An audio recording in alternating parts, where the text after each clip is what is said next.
It's all right, sweetie, I'm right here. It hurts. I know, just breathe. Korean Mafia boss's son couldn't speak, but one nurse understood him. They called him the silent ghost of Ward 4, a 6-year-old boy who hadn't uttered a sound since the night his world burned. The doctors called it trauma, the police called it a dead end. But when I looked into his eyes, I didn't see a patient, I saw a terrified witness who was trying to tell me that the man paying his medical bills was the same man who wanted him dead. How did a penniless nurse become the only person a mafia heir would trust? And what happens when the most dangerous man in the city realizes his son's silence is about to end? You won't believe the secret hidden in this boy's drawings. Stick around until the end to see the shocking moment the truth is revealed, and if you love stories where the underdog takes on the giants, hit that subscribe button right now. Let's dive into the mystery. The night shift at St. Jude's is usually a chorus of beeping monitors and soft rubber soles on linoleum.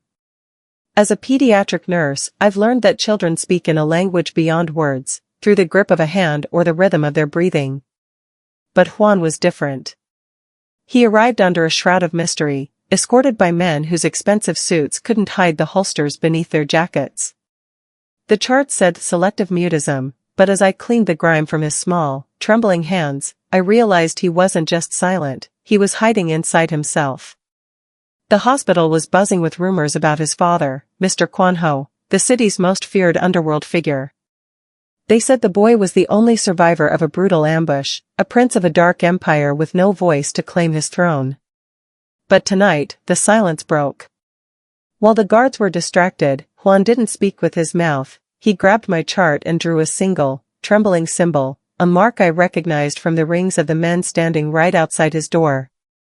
It wasn't a cry for help, it was a warning. I looked at the boy, then at the protectors in the hallway, and I realized, the hospital wasn't his sanctuary. It was his cage. And I was the only one with the key. The fluorescent lights of the pediatric wing hummed with a low, sterile vibration that usually felt comforting. But tonight, that hum felt like a countdown. Juan lay perfectly still in bed 4, his eyes fixed on the ceiling as if he could see through the hospital roof and into the black sky. I moved quietly, adjusting his foredrip, my fingers trembling. The drawing he had scrawled on my chart, a jagged, 3-pointed crown, sat heavy in my pocket. It wasn't just a doodle, it was the crest of the Red Dragon Syndicate, but it had a horizontal line slashed through it. The symbol for an internal execution. I glanced toward the door. 2 men stood in the hallway, their shadows stretching across the floor. They were supposed to be the Kwan Ho elite guard, but as I reached for Juan's discarded jacket to put it in the laundry bin, something fell out of the pocket. It was a small, encrypted burner phone. My heart hammered against my ribs. A 6-year-old child doesn't carry a black market burner. I knelt down, shielding the device with my body, and pressed the home button. The screen flickered to life, showing a single unread text message. The asset is still breathing. Finish it before the boss arrives at 3 o'clock. Make it look like a medical complication. The breath left my lungs in a sharp hiss. These weren't guards sent to protect a grieving father's son, they were cleanup crew sent by a traitor. And according to the clock on the wall, it was 2:45. I had 15 minutes before they stopped waiting for a complication and took matters into their own hands. I looked at Juan. He was watching me now, his dark eyes wide and full of an intelligence that no 6-year-old should possess.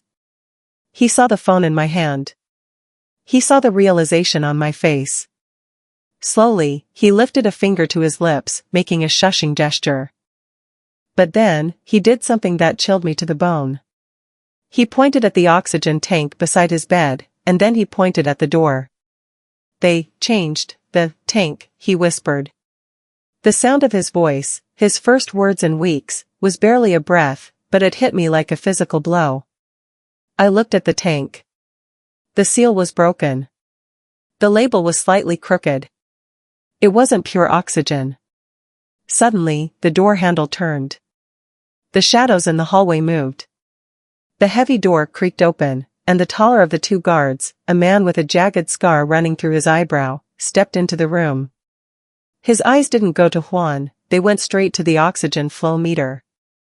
I felt the burner phone burning a hole in my pocket, the weight of the betrayal heavy enough to make me stumble. Checking the vitals again, nurse, he asked, his voice a low, gravelly scrape. He checked his watch with a deliberate flick of his wrist. 2:48. Just a routine swap, I replied, my voice remarkably steady despite the roar of adrenaline in my ears. I reached for a fresh, sealed oxygen tank from the supply cart I had pulled in moments before. The pressure on this one is dipping. I don't want the alarm going off and waking the whole floor. I was lying. The alarm was exactly what I needed, but if it went off too soon, they'd simply lock the door and finish the job. I had to be a ghost in a white coat.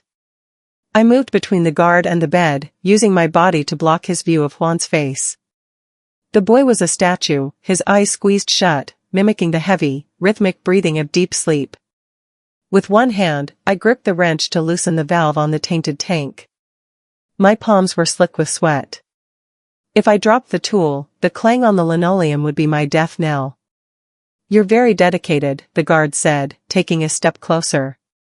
I could smell the stale tobacco and expensive cologne on him. Most nurses would be in the break room by now. Most nurses don't have the Mafia's air on their watch, I snapped, playing into the role of the stressed, overworked professional. Clank. The valve loosened. I held my breath, waiting for the hiss of the gas. I disconnected the tube from the tainted tank, the one Juan said had been tampered with, and quickly snapped it onto the fresh, clean cylinder. But as I did, I noticed a tiny, crystalline residue on the nozzle of the old tank.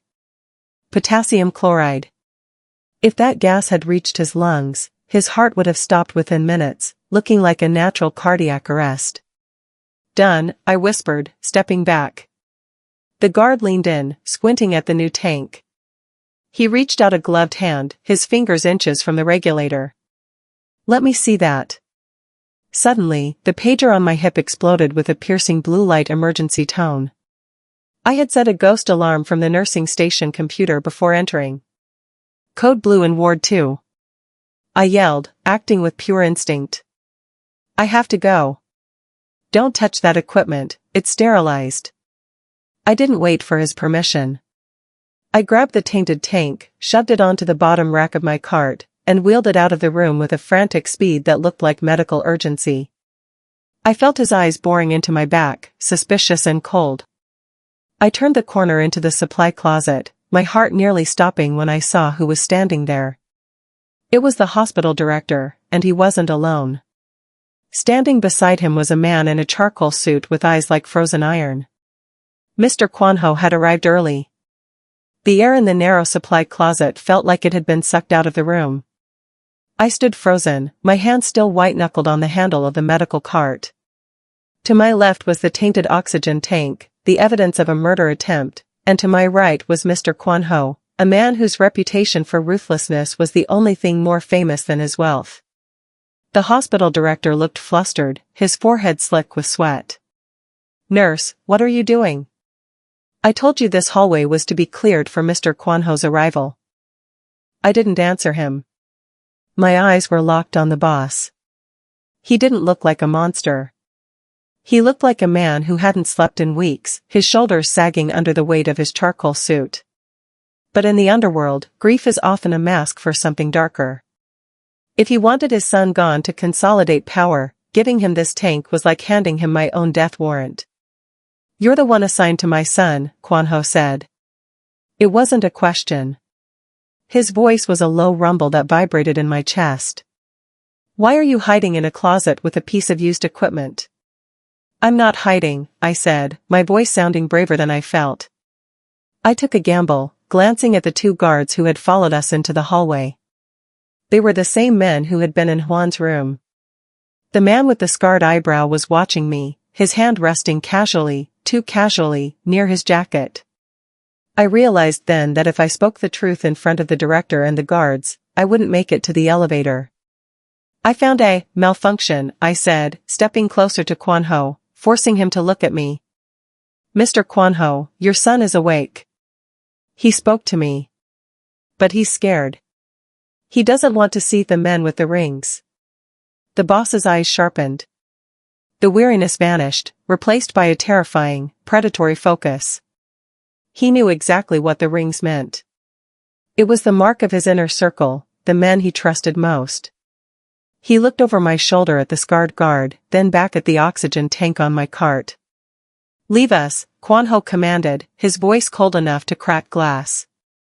"Sir, for your safety," the scarred guard began, stepping forward. "Leave," Kwan-ho roared. The director scrambled away, and the guards hesitated for a heartbeat before retreating into the hallway. Now, it was just me, the Mafia boss, and the evidence of a betrayal. I pulled the burner phone from my pocket and laid it on top of the tainted tank. "They weren't guarding him, sir. They were waiting for the clock to hit 3.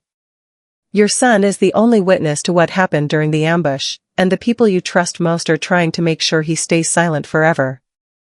Kwan-ho picked up the phone, his face turning a ghostly shade of pale as he read the message. A low, guttural sound escaped his throat, a mixture of a sob and a snarl. He looked at the door, then at me. "They are everywhere," he whispered. "The hospital is crawling with them. If we try to walk him out the front door, he's a dead man." He looked at my nurse's scrubs, then at the service elevator behind me. "How well do you know the basement of this building?" The air in the service elevator was thick with the metallic scent of cleaning chemicals and the heavy, unspoken weight of a world collapsing. Mr. Kwan-ho stood in the corner, his eyes fixed on the small, trembling boy huddled in my arms. Juan was wrapped in a sterile hospital blanket, his small hands clutching my scrub top as if it were the only thing keeping him anchored to the earth.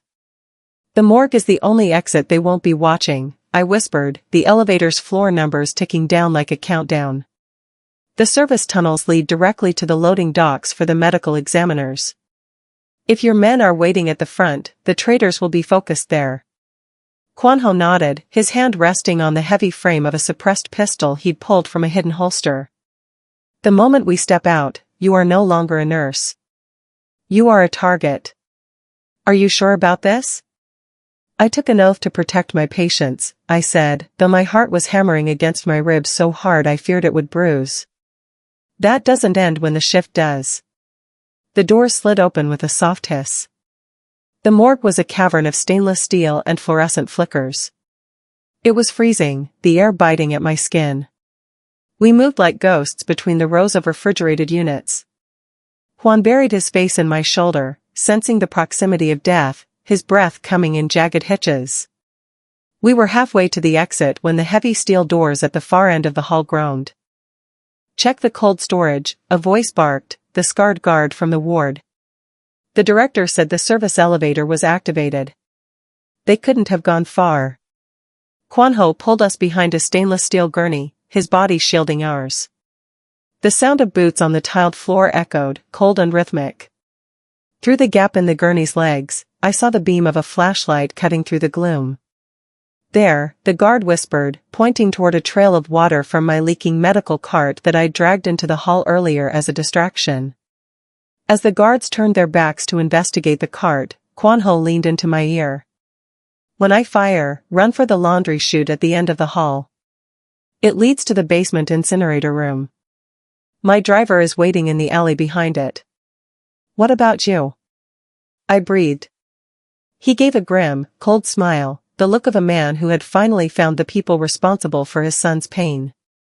"I have a debt to settle." Suddenly, Juan let out a tiny, muffled sneeze. The flashlight beam whipped toward us. "Found you," the scarred guard screamed, raising his weapon. Kwan-ho didn't hesitate. He surged upward, the muffled thwip-thwip of his suppressed shots mixing with the sound of shattering glass. I didn't look back. I tucked Juan's head down and bolted, my sneakers squeaking on the linoleum as I dove into the darkness of the service tunnel. The metal laundry chute was a terrifying, lightless drop, but we hit the pile of damp linens at the bottom with a muffled thud. I scrambled out, my lungs burning, hauling Juan with me into the dim, pulsing heat of the incinerator room.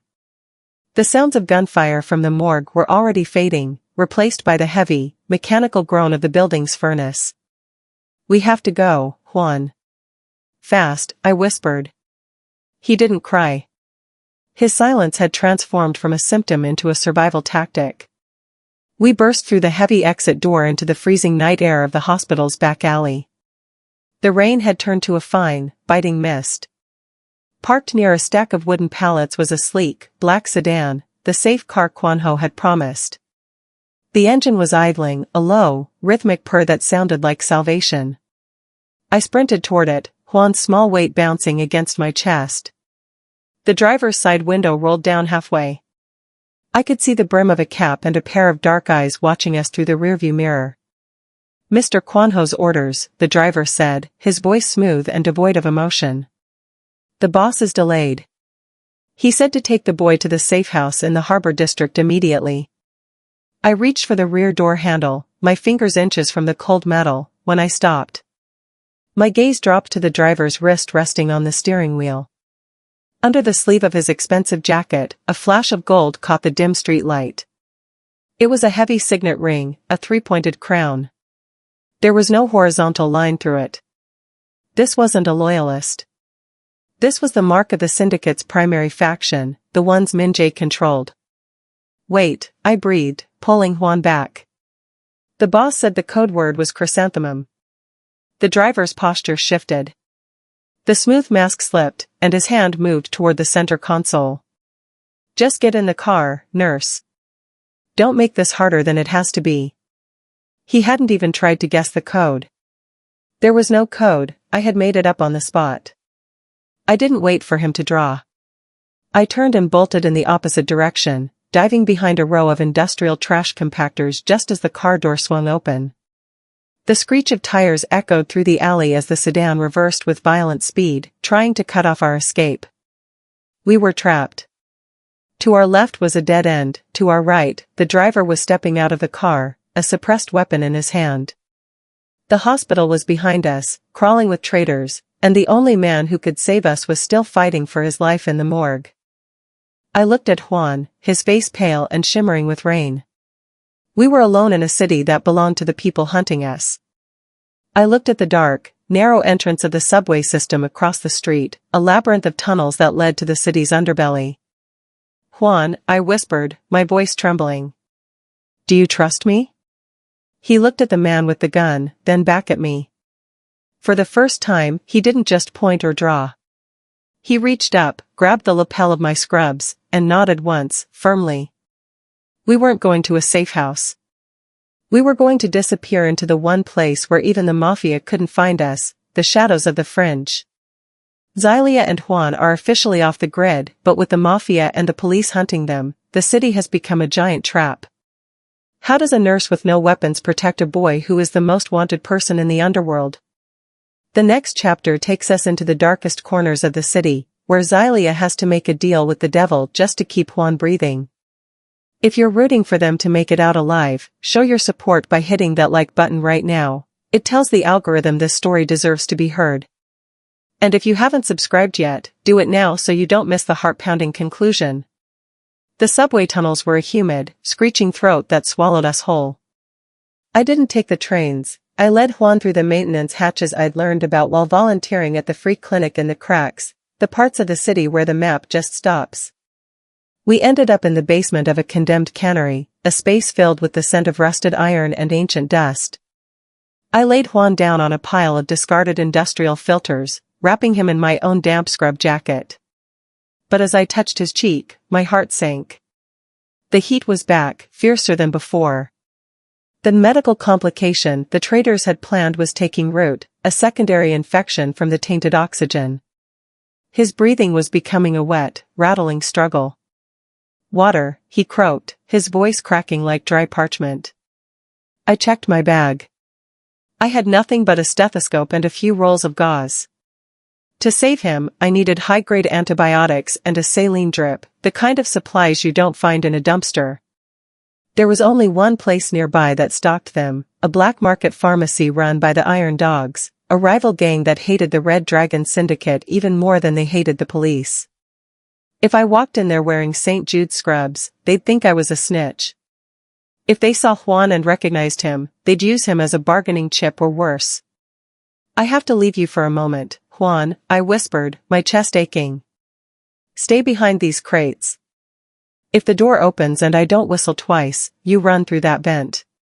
Promise me. He nodded, his eyes unfocused and swimming with fever. I stepped out into the zone, a neon-drenched wasteland of scrap metal and desperation. The Iron Dog's territory was marked by snarling graffiti and men with bionic-looking tattoos standing on every corner. I pulled a discarded, grease-stained poncho over my scrubs, trying to look like just another soul lost in the gutter. I reached the pharmacy, a reinforced shipping container tucked under a bridge. The man behind the plexiglass had a scar that divided his face in two and eyes that had seen too much blood. I need ceftriaxone and a pediatric 4 kit, I said, sliding my only gold ring, my grandmother's, across the counter. The man didn't look at the ring. He looked at the bloodstain on my sleeve, the one from the morgue. That's a nurse's request. And that's a syndicate bloodstain, he growled, his hand disappearing under the counter. You've got 5 seconds to tell me why I shouldn't feed you to the river. Suddenly, the small TV behind him flickered. A breaking news alert showed the hospital. The headline read, Mafia heir kidnapped by rogue nurse. My face was on the screen. And right beneath it was a massive bounty offered by Min-jae, not for our return, but for our elimination. The man with the scarred face didn't move. His hand remained under the counter, likely wrapped around a shotgun, while my own face stared back at me from the flickering news screen. To the world, I was a kidnapper. To the Iron Dogs, I was a walking payday, or a target.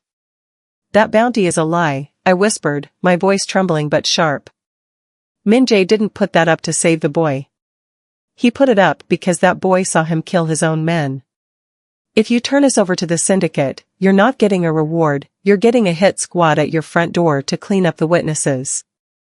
The man's eyes flickered to the screen, then back to me. The Iron Dogs don't take sides in Mafia civil wars, nurse. We just survive them. Then survive this, I snapped, leaning into the plexiglass. Juan is dying in a cellar 3 blocks from here. If he dies on your turf, Kwan-ho will burn this entire district to the ground looking for blood. But if you help me save him? You don't just get a bounty. You get a debt of honor from the boss himself. You get an ally who can wipe the red dragons off the map for you. The silence stretched, thin and brittle. Outside, the sound of low-flying drones began to thrum, the syndicate was closing in. The man slowly pulled his hand from under the counter. He wasn't holding a gun, he was holding a medical kit. Keep the ring, he grunted, throwing the supplies at me. But you're wrong about one thing. We aren't helping you for a debt. We're helping you because I hate Min-jae more than I like living. I grabbed the supplies and sprinted back to the cannery, my heart in my throat. I found Juan exactly where I left him, his skin deathly pale. I worked with frantic, practiced motions, spiking the 4 bag and finding a vein in his small arm. As the antibiotics began to flow, a shadow fell over the entrance. I froze, reaching for a rusted pipe. But it wasn't an Iron Dog. Mr. Kwan-ho stepped into the light, his suit shredded, blood seeping through his shirt. He looked like a man who had crawled through hell. But before he could reach his son, the sound of screeching tires erupted outside. A dozen black SUVs swerved into the cannery's lot, followed by the roar of motorcycles, the Iron Dog's enforcers. Min-jae stepped out of the lead vehicle, flanked by men with heavy rifles. He didn't look like a grieving second-in-command anymore. He looked like a king ready to claim his throne. The boss, the brat, and the nurse, Min-jae called out, his voice amplified by the warehouse walls. All in one convenient grave. Kill them all. Leave no one to tell the story. The Iron Dog's leader stepped out from the shadows of the catwalks above, leveling a submachine gun. Not in my house, traitor. The 3-way standoff was a powder keg. Kwan-ho stood between the bed and the door, his pistol raised, while I shielded Juan's body with my own. The first shot didn't come from the Mafia or the gang. It came from the shadows of the machinery behind Min-jae. The flare hit the chemical tank with a hollow clunk, and for a heartbeat, the world went silent. Then, a roar of orange flame erupted, turning the cannery into a furnace. The blast wave threw me backward, my ears ringing, but I scrambled to my knees, shielding Juan. The explosion had buckled the catwalks. I saw Mr. Quanho pinned under a heavy iron support beam, the fire creeping toward his gasoline-soaked sleeve. 10 feet away, the tainted oxygen tank and the burner phone, the only physical evidence of Min Jae's treason, lay near the edge of a widening crack in the floor. Go. Quanho choked out, his eyes bloodshot from the smoke. Take the boy and the evidence. Without it, Min Jae wins even if I die. I looked at the evidence. It was my ticket to a clean life, a legal victory, and protection. Then I looked at the father. If I saved the evidence, Juan would grow up an orphan in a world of wolves. If I saved the boss, the truth might die with us in this fire. I didn't choose the evidence. I chose the man. I grabbed a discarded steel pipe and used it as a lever, screaming as I put every ounce of my weight into lifting the beam. Juan, help me!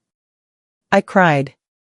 The boy, still weak but fueled by pure adrenaline, crawled over and shoved a wooden pallet under the beam as it rose an inch. Quanho slid out, gasping, just as the floor beneath the evidence collapsed, swallowing the phone and the tank into the fiery basement. Min Jae appeared through the smoke, his face a mask of burnt rage, raising his pistol for one final shot. But he was too late. The silent ghost wasn't silent anymore. Behind you! Juan screamed, a clear, piercing voice that cut through the roar of the flames. Min Jae flinched at the sound of the boy's voice, a split second of hesitation that was his undoing. The silver-haired assassin dropped from the rafters, her blade ending the traitor's life before he could pull the trigger. 1 year later. The morning sun hit the balcony of the new St. Jude's pediatric wing, a wing funded entirely by an anonymous donor. I wasn't wearing a grease-stained poncho anymore. I was back in my scrubs, but these had a specialized crest on the shoulder. I wasn't just a nurse, I was the director of the Juan Initiative, a program for children with selective mutism and trauma. Juan sat on the bench beside me, reading a book aloud. He spoke with a slight rasp, a reminder of the night his lungs almost failed, but his voice was steady.